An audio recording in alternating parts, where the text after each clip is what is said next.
ఇక విజయవాడ తూర్పులో విజయం వైసీపీదేనని ఆ పార్టీ ఎమ్మెల్యే అభ్యర్థి దేవినేని అవినాష్ ధీమా వ్యక్తం చేశారు. పేదలంటే చంద్రబాబుకు అసహ్యభావం ఉందని ఆరోపించారు. చంద్రబాబు తన కోటరీ ద్వారా వాలంటరీ వ్యవస్థను దెబ్బతీసే ప్రయత్నం చేస్తున్నారని మండిపడ్డారు. ఎన్నికల ప్రచారంలో భాగంగా రణధీర్ నగర్లోని 21వ డివిజన్లో పర్యటించారు.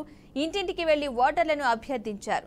ఫ్యాన్ గుర్తుకే ఓటు వేయాలని కోరారు. ప్రచారంలో ఎంపీ అభ్యర్థి కేశినేని నానితో పాటు డిప్యూటీ మేయర్ బెల్లం దుర్గా, ఇతర కార్పొరేటర్లు పాల్గొన్నారు.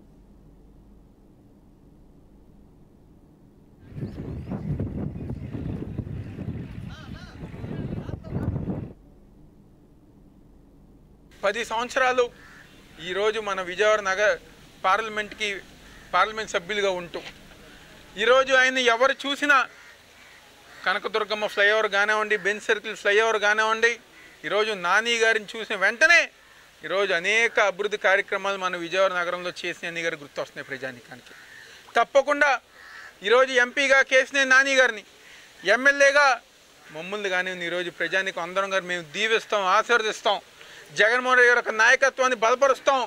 మళ్ళీ వైఎస్ఆర్ కాంగ్రెస్ పార్టీ ఉంటేనే ఈరోజు మాకు ఫ్లైఓవర్లు కానివ్వండి, అభివృద్ధి కార్యక్రమాలు కానివ్వండి, సంక్షేమ పథకాలు ఉంటాయని చెప్పని 10 సంవత్సరాలు ఒక వ్యక్తికి ఎమ్మెల్యేగా అవకాశం ఇస్తే ఎటువంటి కార్యక్రమాలు చేయకుండా మాకు మా ఎమ్మెల్యే ఎవరో తెలియదు, మా ప్రాంతానికి ఒక్కసారిగా రాలేదని చెప్పని ఈరోజు ఎందుకంటే మేము వైఎస్ఆర్ కాంగ్రెస్ పార్టీ వాళ్ళు ఎంతో దమ్ముగా ధైర్యంగా మేము చెప్పుకోగలిగాం.